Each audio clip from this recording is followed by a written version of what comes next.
Hello and good evening, everyone. Welcome to Word Vancouver 2023. I hope that you've been enjoying whatever events you've been able to catch so far, and I'm really excited that you're here tonight to join us. As you're trickling in, feel free to drop in the chat where you're from. We'd love to hear it. And if you've had a chance to catch any of the events and have anything to share about that, go ahead and drop that in the chat as well. You will not have access to the camera or the mic at all for this session, but we're keeping our eyes on the chat so that if you have any questions or anything you want to share, we will be catching those. Also, just a reminder that you can purchase festival books like the one that we're going to be talking about tonight, Is There Bacon in Heaven, through our festival bookstore, which is 32 Books. So you can kindly support them and also support our festival through our silent auction and also the donate button on the website. Just a reminder again, we're going to have a Q&A at the end of the show. So as you're listening to us chat, it's going to be more of a conversation style. As you're listening to that and questions pop up or you're listening to Ali speaking, just drop them in the chat and we will get to that towards the end. Before we go any further, I would just like to acknowledge that the main stage of this festival takes place on the unceded homelands of the Musqueam, Squamish, and Tsleil-Waututh people. But of course, hosts, guests, and participants are also attending from their homes all across Turtle Island. I would like to take a moment to thank our generous donors and sponsors: the Canada Arts Council, the Canada Heritage Fund, BC Gaming, Creative BC, the City of Vancouver, DBVIA, the Hamber Foundation, the Asian Canadian Writers Workshop, Quill, Pace and Associates, the Federation of BC Writers, the League of Canadian Poets, the Writers Union of Canada, and many more. For a full list of our partners, please visit the website www.wordvancouver.ca. So my name is Taslim Jaffer, and I'm a writer, an editor, and a writing instructor. I live on the unceded and traditional territories of the Kwantlen, Katsi, and Semiahmoo nations, and this is where I have the privilege of doing this work and raising my children. It is such a pleasure for me to host this event this evening. When I was watching tonight's guest host the CBC Canada Reads earlier this year, I had no idea that I would be interviewing him at my favorite literary festival. So I am really excited to be doing this. So without further ado, I'd like to formally introduce you to Ali Hassan. Ali Hassan is a stand-up comedian, actor, and professional chef. He is the host of CBC's Canada Reads as well as Laugh Out Loud. He is also a frequent guest host of Q, CBC's premier national arts and entertainment show. His comedy has been performed at the Just for Laughs Festival in Montreal and Toronto's JFL 42. He is a Canadian Comedy Awards nominee, and his solo show, Muslim Interrupted, was performed at the world's largest comedy festival, the Edinburgh Fringe Festival.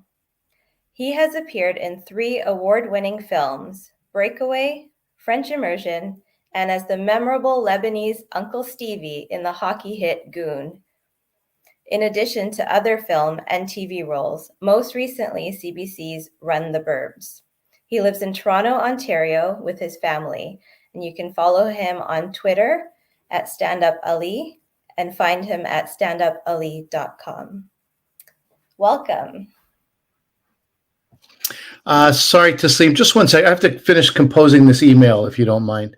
Just can you imagine? You go, it's an honor, and I'm like, I'm really very busy right now. How are you doing? Yeah, it was all lies. He's just not that great of a guy.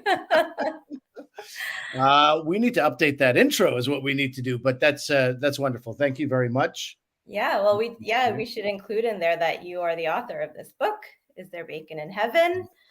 Well-worn copy, by the way. I see you've Yeah, really dove in. I have, I mean, don't tell Story Library because this is actually their copy. I'm waiting for my autographed copy, but but no, I have sticky notes, and I was really excited to talk to you about this. Obviously, the title of the book caught my eye, and when you were hosting the Canada Read show, and I looked you up, and I was like, oh, he wrote this book, and I added it to my queue, and then a little while later found out I would be interviewing you. So that, moved your book up in my queue. And yeah, I devoured it in like 3 days, and I have 3 kids. So that was really quite a feat.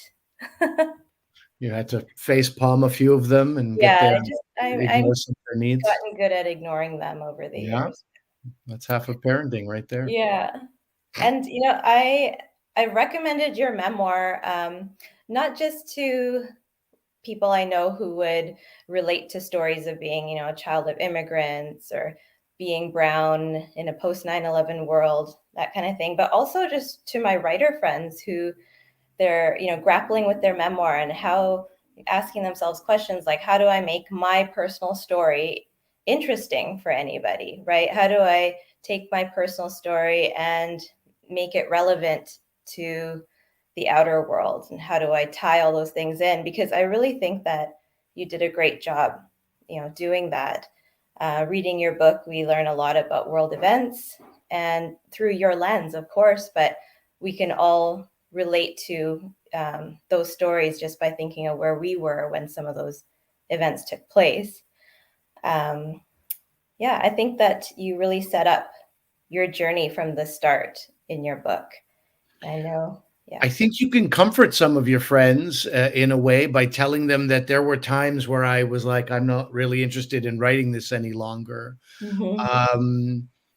Particularly when, I mean, over the years, I've gotten more and more affected by certain news items and things that happen in the world to the point where it really affects me more than I ever thought it would. And George Floyd was an example of that. Yeah.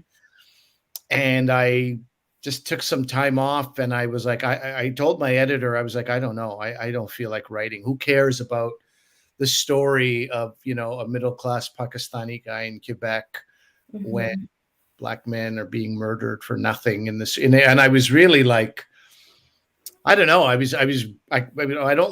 don't throw around the word depressed because I know what depression really looks like with other people, but I was down in the dumps. Let's say that at least.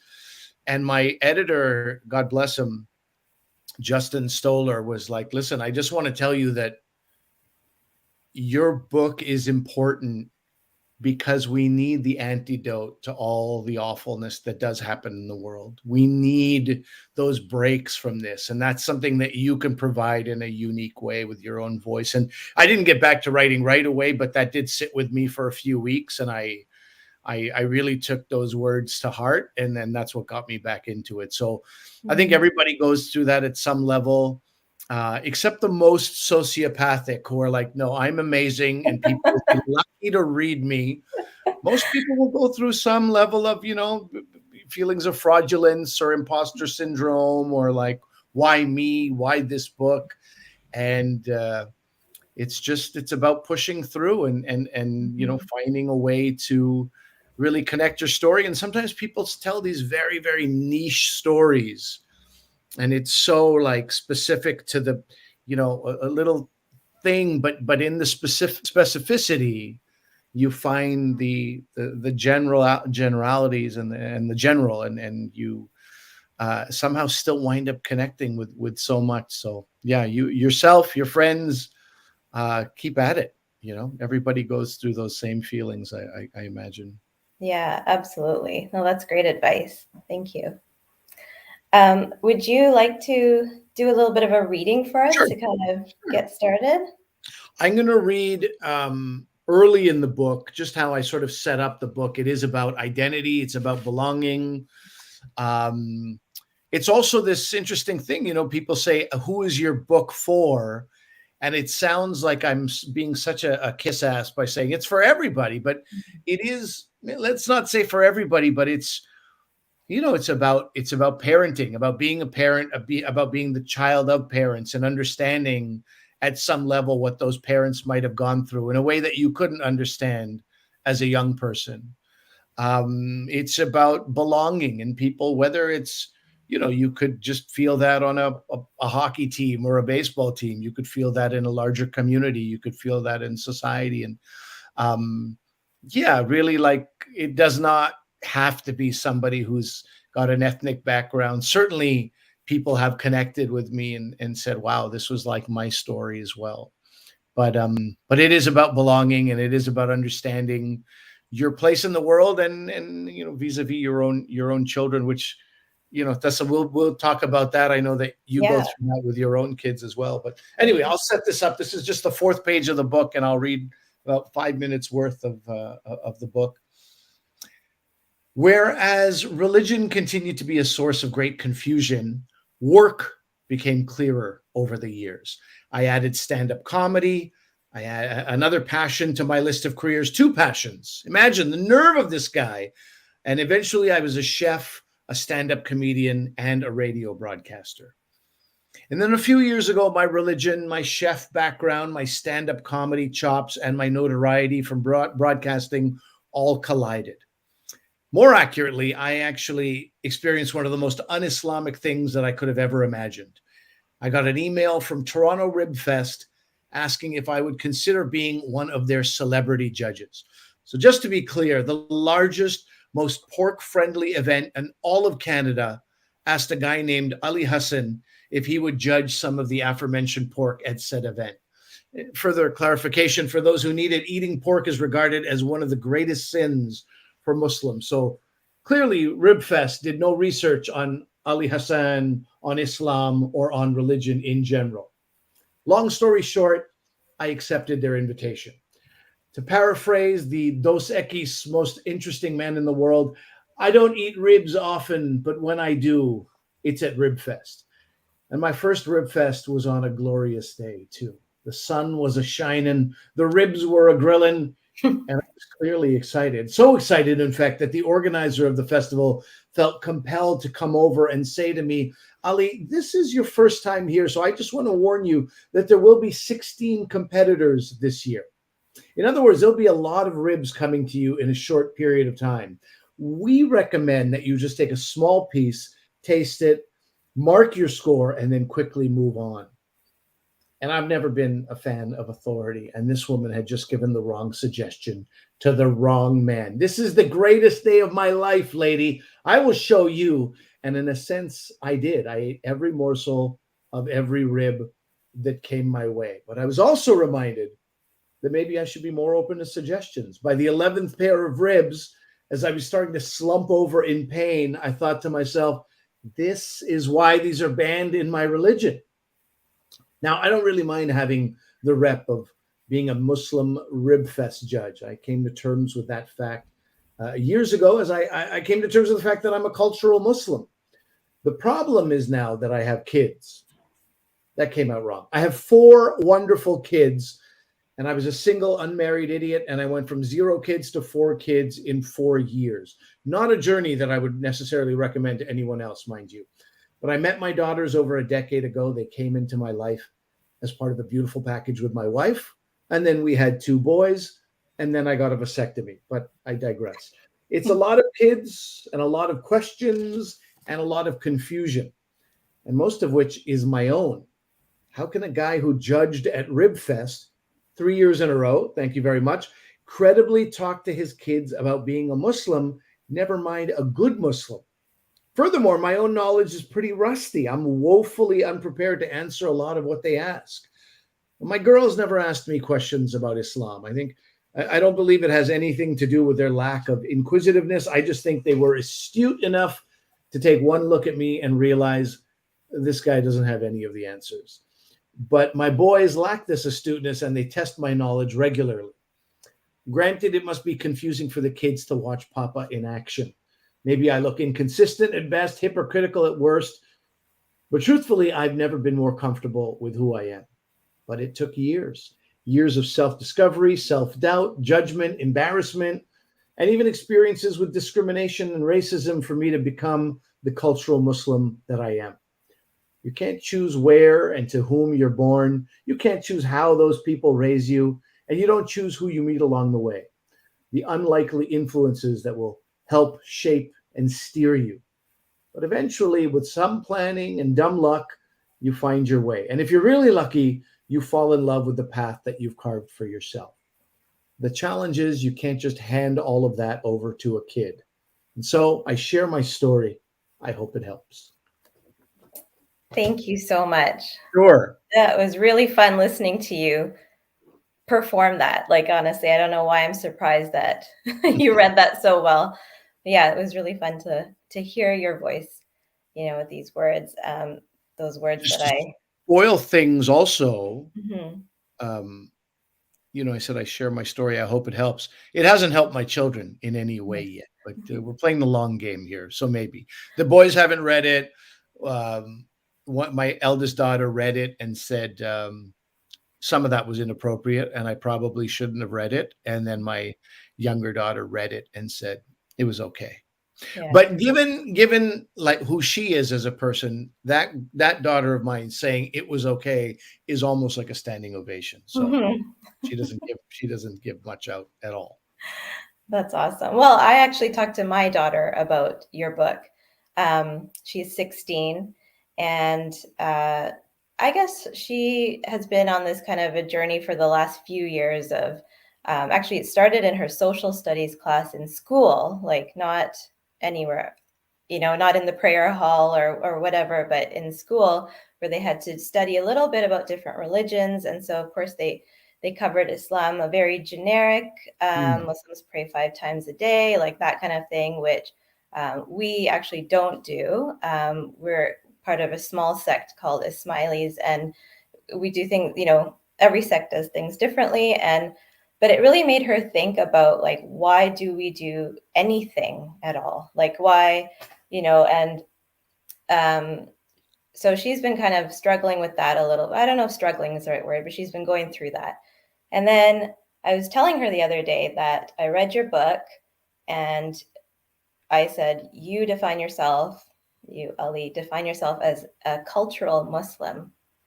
And she was like, oh, what's that? And I kind of told her, and I'm going to ask you to define it, for all of us, but I kind of told her what I think it is based on what I've read from the book.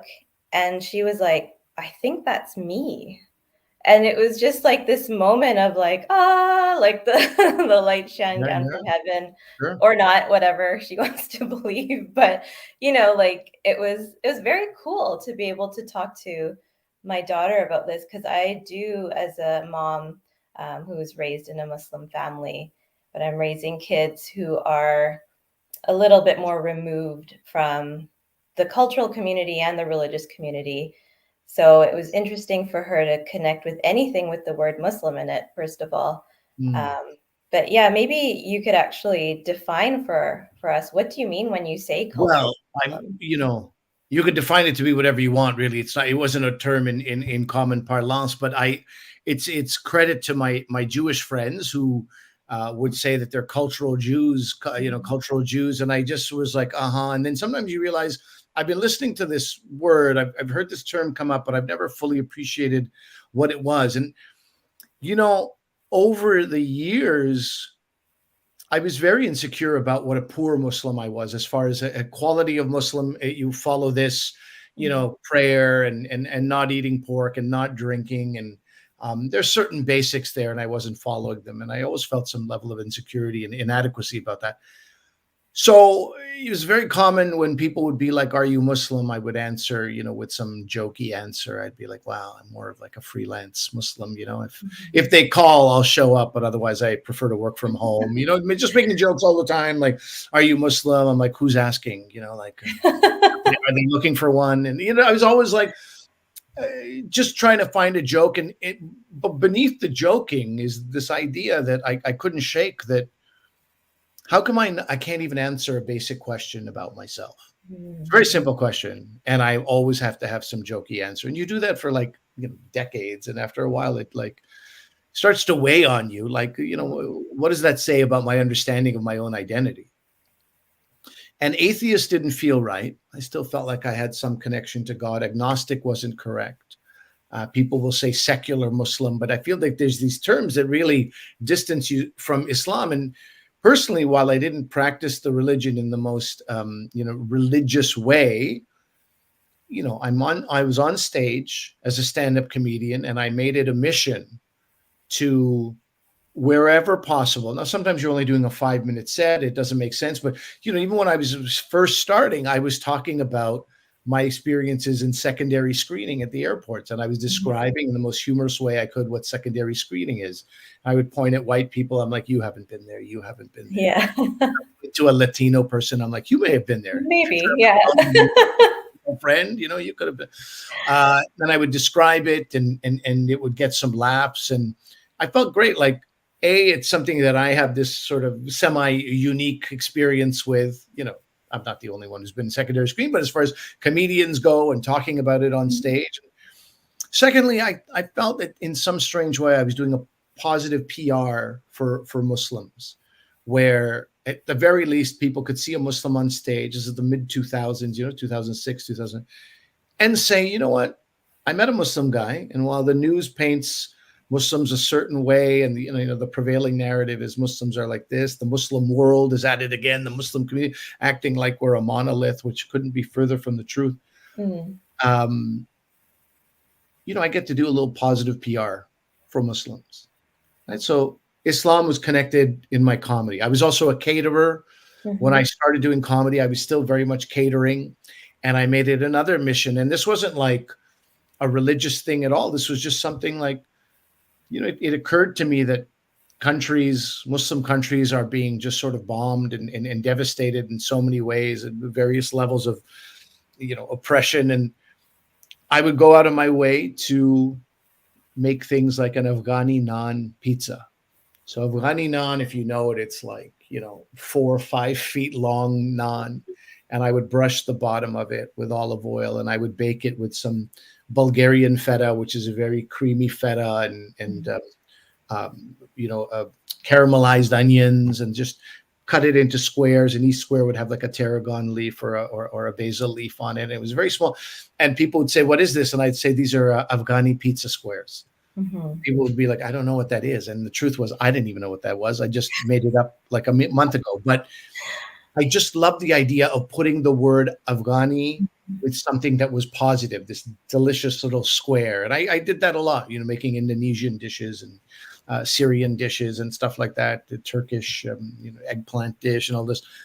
And so again, Islam plays a role in the catering that I'm doing. And then, we were building this radio show, and all the sketches I was writing were like Muslim characters, and trying to poke fun at, the incompetence of law enforcement at the expense of Muslims, writing a whole sketch about like the cops bust into this florist's store, and he's a Muslim florist, and could not be more of a sort of like a sheepish character. Sharif, we say in Urdu, like very like, down to earth and inoffensive.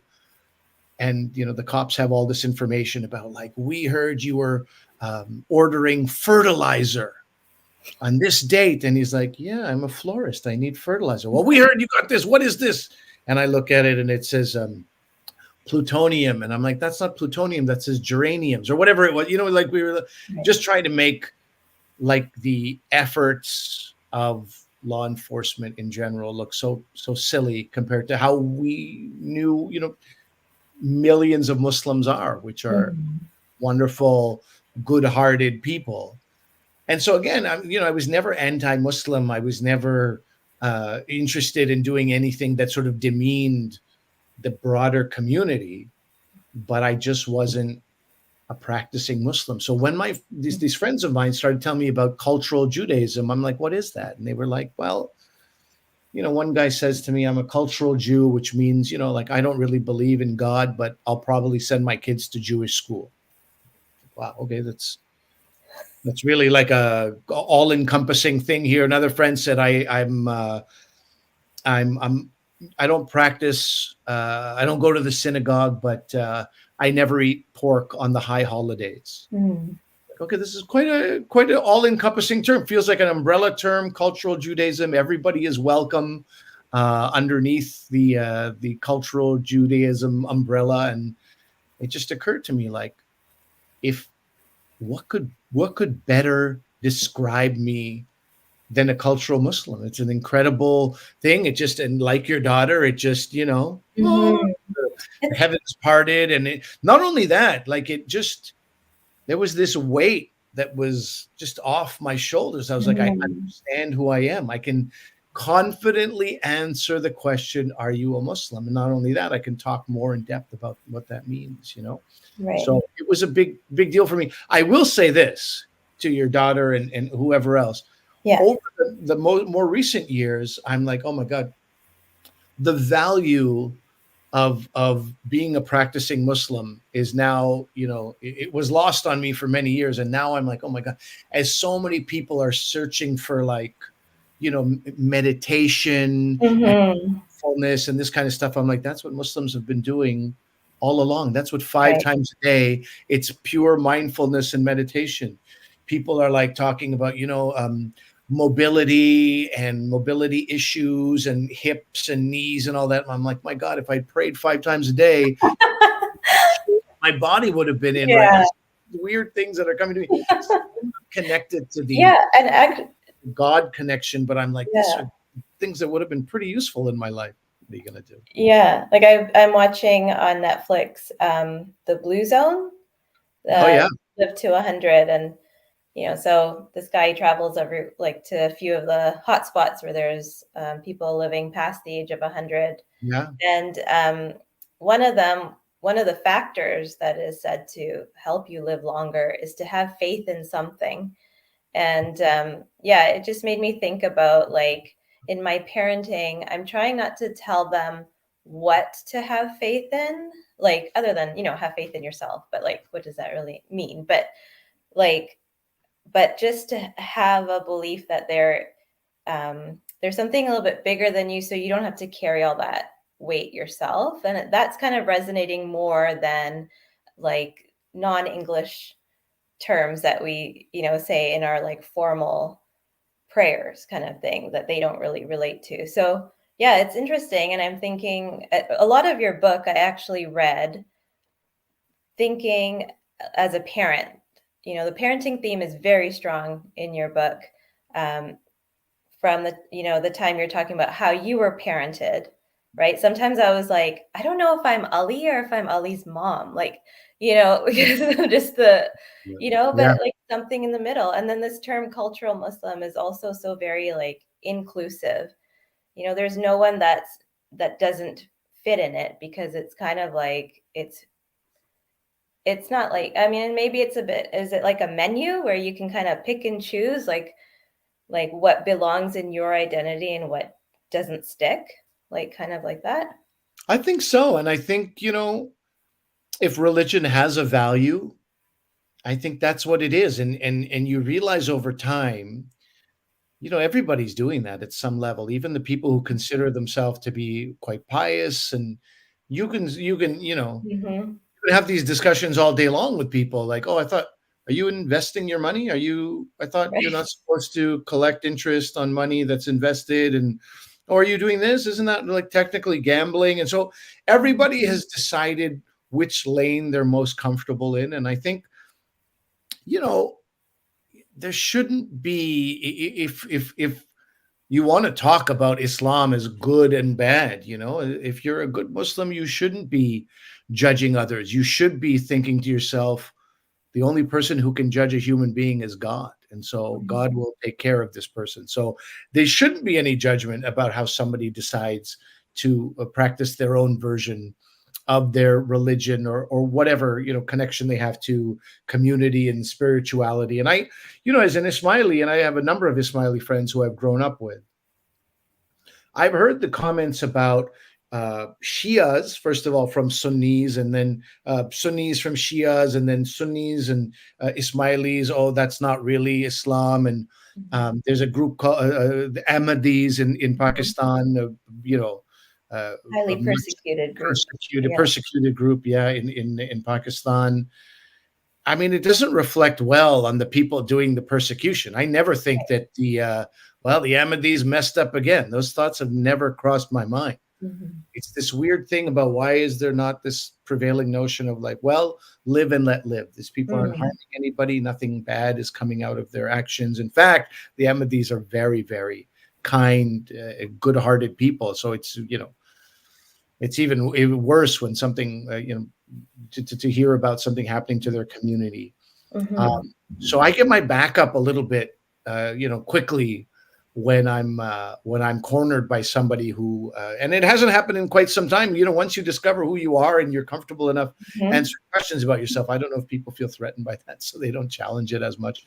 But Yeah. certainly that was a thing, like, oh, why do you call yourself a Muslim if you don't even do this? And those were the things that made me feel like really sort of small and inadequate. And Yeah. so, yeah, this term cultural Muslim helped me break out of all of that. Yeah. Yeah, great. I'm just looking at the comment, and I know we're going to do Q&A a little bit later, but Taj, they've said something in the chat that just relates to what you're talking about right now. They say that they relate so much to the term cultural Muslim and your feelings about the term. They're also interested in the phrase a good Muslim. Folks, both Muslim and non-Muslim, can make biting judgments with this phrase. So any thoughts on that? Yeah, I mean, and they put the term "good Muslim" in quotes, which is what I would do also, quotes or air quotes. Like it's such a judgment call, right? That somebody is good or bad or the way they're practicing something, and I don't think it's fair for anybody to make those judgments about what is a good Muslim and what is not. I didn't fully appreciate that for many years. So, I brought up this term because I felt like I wasn't a good Muslim. And in many cases, I was made to feel that. I wouldn't say many cases. I don't want to, I really don't like the idea of like presenting myself as a victim of anything. I think a few times I was made to feel like that. And then I sort of started to see the world through that lens. Right. This person probably will view me as a bad Muslim or a poor Muslim. And when I talk about good and bad, I'm really talking about like the practice of it, right? And how poorly I'm adding up to the the balance sheet, the assets and liabilities. Yes. Are very low and liabilities are very high. But yeah, this idea of the both Muslim and non-Muslim making judgments, it's interesting because sometimes, and I've heard a number of comedians say this. Rami Youssef is a terrific comedian, has a show called Rami, which I recommend everybody see, Muslim and non-Muslim. But he says the most grief that he gets is from his own community because they're always worried about how what you are doing will be perceived outwardly. He has an episode, one of the episodes is about really dives deep into his character having a porn addiction. And I think, some people were like, now people are going to think all Muslims have a porn addiction. And it's very difficult to be regarded as constantly an ambassador. Yeah. You can't have it both ways. You can't be like, we're not a monolith. We are not one person. There's thousands of different types of Christians. There's thousands of different types of Muslims, if not more. True. And then you can't also on the other side be like, oh, you're making us all look bad. Well, there's no us all. Every person is a, sort of a unique person with their unique approaches to how they're living their life. Yeah. And maybe that comes from experiences too. Like, if a white person goes and does something like shoots up, a public place, no one really says, oh, all those white people, they just go around shooting people, right? So we're kind of more used to hearing that. So maybe there is that a little bit of being on edge, like, oh, great, now everyone's going to think we're all like that. Although, related note, I do feel like Muslims hold the key to solving the gun violence problem, particularly in the US, because if like 80% of Muslims just went and registered for guns, I don't know. I feel like some people would be like, we got to stop this. I was like, where is he going with this?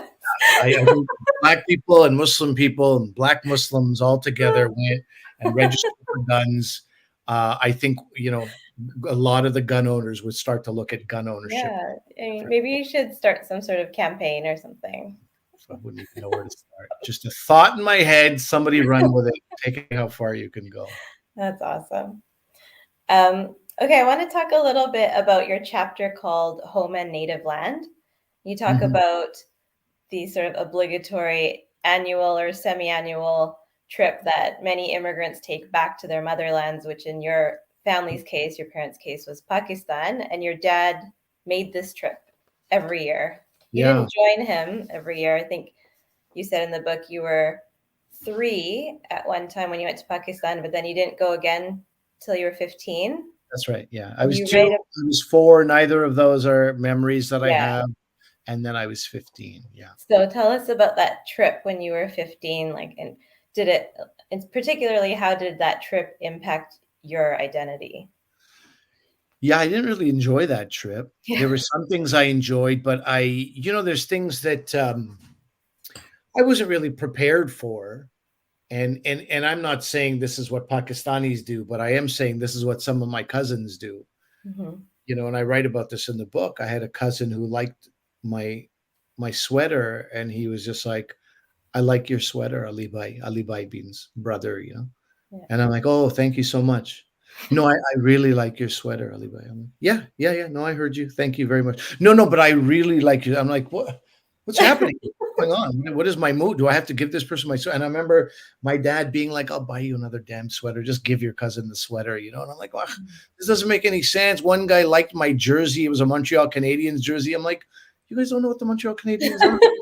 Yes. Taking this jersey and so there was this thing that, you grow up in Quebec, in Canada with certain values. You're just not used to giving your shirt off your back, quite literally, to somebody, even if they're a relative. And that's, I now view that as the ultimate act of generosity. And I would do that. But as a 15-year-old, you're in your own selfish world. And I was like, what's going on here? Why are they treating me? The other thing was like the teasing. My cousins just love teasing. And I also was like really doing my best to speak Urdu and blend in, but there was just no way. Everything I did was subject to some mockery, whether it's the way I pronounced something, or we were playing cricket and I dropped the bat to run, as you do in baseball, as you not do in cricket, as I learned. And it was like they were still talking about it 4 days later. Remember when you dropped the bat? I'm like, okay, I don't even think that's that funny. Like, nobody's ever. It is a little funny, but yeah, it is now. I didn't see the value back then. So it was a lot of in a couple of week period, a lot of crammed in, some of the good and some of the bad. And then also I tell the story like I was embarrassing myself without even knowing it. This is one of the most embarrassing things that happened. I got a gift from my aunt, and the gift was in this little box. So, I unwrap it, and there's this nice box. And I jokingly said, oh, it's a box, thinking as if anyone would ever give somebody a box. I open it, it's empty. It was a box. That was the gift. I didn't know about Pakistani woodworking. She gave me this beautiful box that I could keep pens in. I thought this was just like the way to get to the gift. And I must have turned like crimson red, just embarrassed. And just like trying to backpedal, like, oh, I love it so much. Thank you. Yeah, this is what I want. I actually needed this box. Meanwhile, like every point where I could possibly embarrass myself, I was embarrassing myself. And it just, I certainly wasn't regarded as a Pakistani. I was regarded as some other thing altogether. And so then this is a situation so many immigrants find themselves in. You go back to the quote unquote motherland, you're not regarded as one of them. In Canada, you're reminded periodically by various people, either indirectly or directly, either through racism or something, much more subtle, but definitely something that you feel that you're not really quote unquote Canadian. Right. Where are you from? Montreal. Yeah, but like where are you from? Where are you actually from? Yeah. I tell you, man, this is all I know. Like this is where I'm, Hmm. But yeah, so I didn't care for that experience too much, and I think it probably, when I came back, reinforced the idea that I was basically a white Canadian guy. I bounced back from that a few years later. And there's like a pull. There's a pull Hmm. of your own culture. At least I had that. By the time I went to McGill, I was in university and I decided I would take Urdu.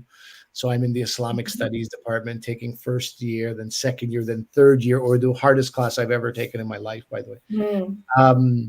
But yeah, so I was trying to get back into that. I decided like religion is not for me. Sunday school was a real bust. That didn't work out, but maybe like the culture, I still enjoy things about Pakistan. But for a few years, I think I was like, I'm done with this stuff. That's for sure.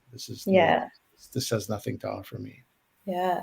And so now, as a parent, any thoughts on taking a trip to the motherland with the 4 kids? I mean, we have relatives there. My wife's relatives as well are there, Mhm. who have, um, homes and land that they speak very glowingly about, and in glowing terms about. You come see my lands and we can go hunting. I'm like, that's not a sales pitch. Nobody in our family. Or you can go, we'll rent motorcycles, we'll drive up to the mountains. And, there's these wonderful pictures that are painted Mhm. of what our visits would be like if we went. And it's just so interesting. When I was a kid, my parents, as soon as they had the money saved, it was just Pakistan. I Mhm. remember as a kid being like, what about, there's Thailand, there's Mhm. like Australia, there's all these places I'm reading about and learning about. You always go to Pakistan. So just for the rest of our life, we'll only go to Pakistan. It didn't make any sense to me. And now we're in a place where we may have money to visit elsewhere. And there's this weird part of me that's like, should we just go to Pakistan? So I don't know how this happened. And I don't know. I honestly don't know if it'll happen. I wouldn't describe my children as having a great interest in it. Mhm. But if the right things were in place, if certain friends were there, and so, because for me, it's also a bit of a safety issue. Mhm. I don't have enough of a proficiency in the language to feel like I can protect my kids in weird situations. Like you still have I don't know, you get to a military checkpoint and you have to say Yeah. something. Is it the Yeah. wrong thing? And are you taken advantage of because they can detect something about you? And I have a Filipino buddy of mine, my friend Ron. Mhm.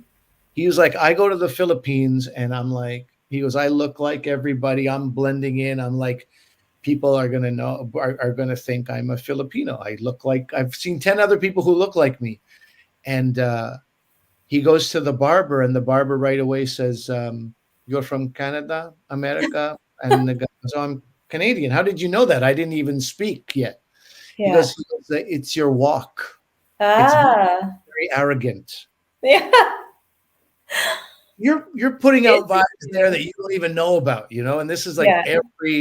every country has this story. They can just pick you out, whether Yeah. you're wearing a shalwar kameez and you're fully dressed in your native. It might take them a few seconds longer, but they can pick you out. They can sniff Yeah. you out immediately. Yeah, totally. So yeah, I'm just not a local, and I just have a little bit of that reluctance, So it would have to be like under certain conditions with certain people who have a little bit more, access to certain resources, or like a completely, you go to a village and like you really don't worry about anything there either because it's Yeah. so kind of like grassroots and down to earth. So Yeah. I'm waiting for the right circumstances to present themselves, and then maybe I'll start considering Pakistan. Yeah. Yeah, it's interesting, Your Pakistan is actually Africa in the end, right? For yeah, you, it would be. Kenya is that's where my family's been for several generations. So we're actually hoping to go next year with the kids. And Okay. I was born there, but then we moved to Canada when I was like less than a year old. So it wasn't Mhm. until I was 40, almost 40, that I went with my dad for the first time. This was in 2019. But we want to go again next year and this time bring my kids, my husband, and do like a big, throw in a safari and, make a really big thing out of it. And everyone's excited except the 16-year-old. Her first thing was like, how much of my summer is this going to take up? Like, and I was like, oh, it's Kenya. Like, don't you feel anything in your heart when you think of Kenya? Like, no, not really. Like, You so just that's a can't bit, impose it, it right? hurts a little bit. Like it hurts. I mean, she's not doing it personally to hurt me, but what hurts me is that I think there's always been a little bit of grief in my parenting, in that I feel like so much is lost. I haven't passed down my language to the kids because my the way I speak it now is very elementary. Like, I don't have enough of it to be able to Yeah. say what I want to say. I don't think in it. Yeah. So, that's gone. And the food is like, I mean, they'll eat my dad's food, but they don't like the way I cook Indian food. Like, it's kind of like they'll choose burgers over biryani any day. And for me, like, I just don't get that. I don't understand it. But so there has been a bit of like grief. And I think that's a part of some people's parenting that isn't talked about as much. When we Yeah. talk to other parents on the playground, it's like, oh, what diaper brands do you use? And, what pediatrician do you see for this? And that kind of thing. But there's like this other dimension for immigrant parents, or even, maybe children of immigrants who know that there is something almost diluting with every generation. So. Yeah. I mean, I couldn't relate more in a number of ways, but at the same time, it's like when I was marrying my wife, who happens to be from a Pakistani background, not the same background as they're Pathan, and Mhm. their family speaks Pashto, and our family is Punjabi. But very much like myself, she had didn't really have that connection to the language, and her parents. I shouldn't say that. I should say very much like myself. Her parents arrived in Canada and really started speaking to the kids in English to make sure that they would feel welcome Right. here. Mhm. Now, my father was like a poet in Urdu, short story writer, like a linguist. He wound up teaching Urdu at McGill. I mean, it's crazy that he didn't speak to me in Urdu, but he was also an English teacher. He also loved the English language. He just loved all language. But yeah, they spoke to me in a lot of English. And not that I blame them, but I didn't have a fighting chance to teach my kids Urdu. My Urdu is like at a grade 6 level. What am I really going to pass on to them? My Punjabi is like a grade 3 level. Mhm. Um, but when I met my wife, I really thought about this. This is a wonderful person with some of the same values I have. She also went to Sunday school. She also went to Catholic school. She's a Mhm. Saskatchewan Pakistani. I'm a New Brunswick Pakistani, Quebec Pakistani. And I was like, if I want my kids to learn Urdu and be connected to Pakistan, the solution is to marry somebody who is from Pakistan. Like, that's if you really want that, direct connection. And I have friends who've done that, and they always Mhm. go back to Pakistan every 2 years. And this is like, their life. I didn't want that. I'd met, I was, set up with women from Pakistan, and I didn't find I had things in Mhm. common for them. And I was still trying to figure out my own life. I didn't want to get married to someone for my kids who I don't even have yet. I'm like, I don't even know if I'm going to have kids, and Right. who knows what the future holds. And now all of a sudden I'm with somebody and the future plans didn't work out. And now I don't really connect with them. And I never really did. And so when I married my wife, I was like, this is the bed I've chosen to lie in. And I'm very comfortable with it. And I think at the end of the day, I just want my kids to have some good, strong values. And if they're not rooted in Islam, that's okay. Because for years, I've always said, like, when people are judging, good Muslim, bad Muslim, isn't it more important that somebody is just a good, kind person? Isn't that what I would rather have Right. than them be a Muslim? So for me, in the end, um, I made my peace with it early on. As soon Mhm. as I was, I met somebody who I was really happy with, and um, I was like, this is the way it's going to be. So I knew what was coming with my kids. I knew what they were going to be like. They wouldn't have that connection. my wife and I had a short conversation about Sunday school, and she was like, "So you want the kids to go to Sunday school?" And I was like, "Well, I suffered, so they have to suffer too." And she's like, "That's not really a good reason to send them." And then we were like, "Well, it's all the way in Scarborough. Do you want to spend your Sundays in Scarborough?" I was like, "No, not really." And I was like, "What are we even talking about here? Clearly, we don't really care enough, you know?" So, and that's where we left it. I think the interesting thing where things come to a head is where, I drink and I'm not bothered by pork one way or another. If I don't eat it, it's more of a health decision, but Right. never a religion decision. But if my kids told other Muslim kids that, friends of theirs, and those kids told their parents, there are parents who would be like, "You can't hang out with that kid.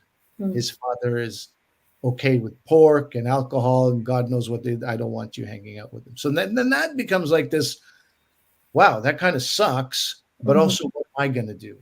Am I going to change my life for some kids' parents that I don't even know? So again, it's all about, you make peace with who you are. And it's not easy. I know exactly what you're going through.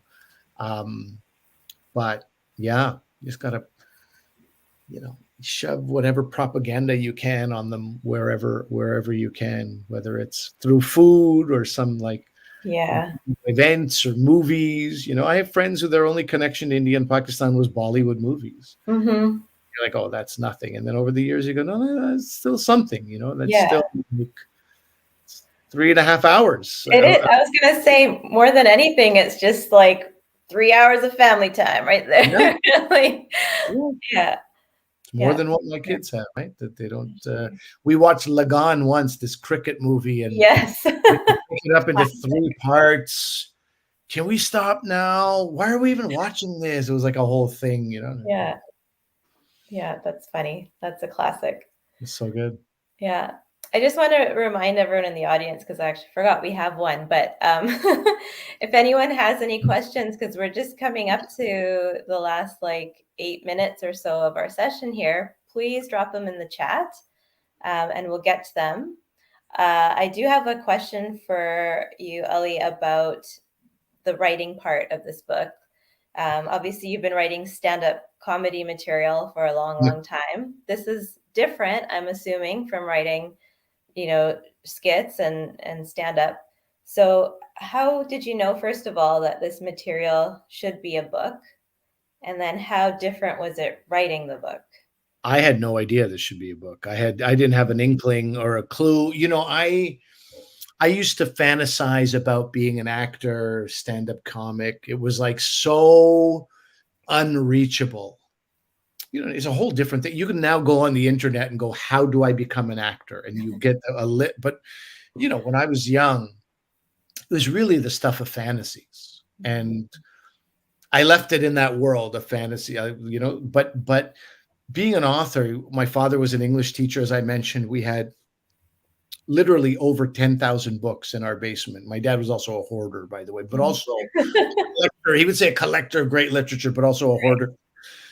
And I'd read books, and sometimes you read like Rohinton Mystery, Such a Long Journey, and like a book like that, I would be like, this thing, with this man's words and something he just created in his mind, he just transported me into this crazy place. Like he made my mind imagine things that I didn't even know I could imagine. It's all with words. I mean, I found it an incredible skill and an amazing gift. And again, it was like acting and stand-up comedy. It's like, well, I'm never going to write a book. That's ridiculous. Who writes books? A lot of people write books, turns out, but I was like, I can't write a book.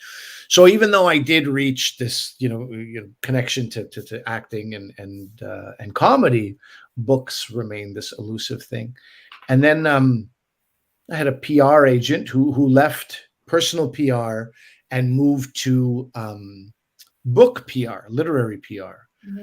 And he told me, he goes, "Unfortunately, I'm leaving the PR world, but I am going to the literature PR. If you ever want to write a book," because I was touring this show, Muslim Interrupted, that you mentioned, and he was helping me with the PR of that show. He goes, "I really think you have a book on your hands." wow. So I didn't even jump on that. I waited 3 months before I called him back. I was like, were you serious? Were you just saying that to be nice? He's like, no, Ali, people write a book out of one thought in their brain, and then they Mhm, create a whole world. You have a 90-minute stage show.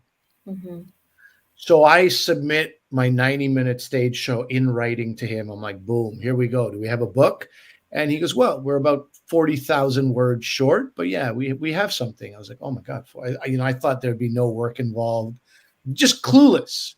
yeah, And then the real work began. I was shaping this book. What should it look like? What should it really be about? What's the message of this book?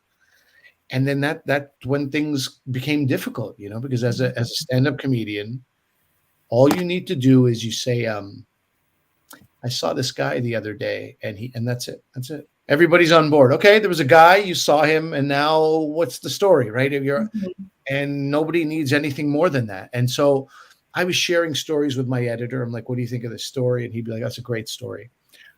Why are you telling it? And I'd be like, I don't understand the question. He'd be like, no, what do you want people to get out of this? What is the takeaway? And I was like, Justin, I really don't know what that means. I've never thought in those terms. And he goes, look, we have a book with a broad theme. We have chapters with certain themes that fit in with the broad theme. So where does this story fit? What do you want people to take away from this? And I'd be like, man, that is a wild question. And I would go away for 2 weeks sometimes to just think about, just in this chair, just like, what do I want? What do I want? And I just couldn't even figure it out. And it was so difficult sometimes, genuinely 2 weeks to answer that question. And sometimes we'd be like, you know what? I don't know if this story is good for this book. I don't know if it makes any sense here.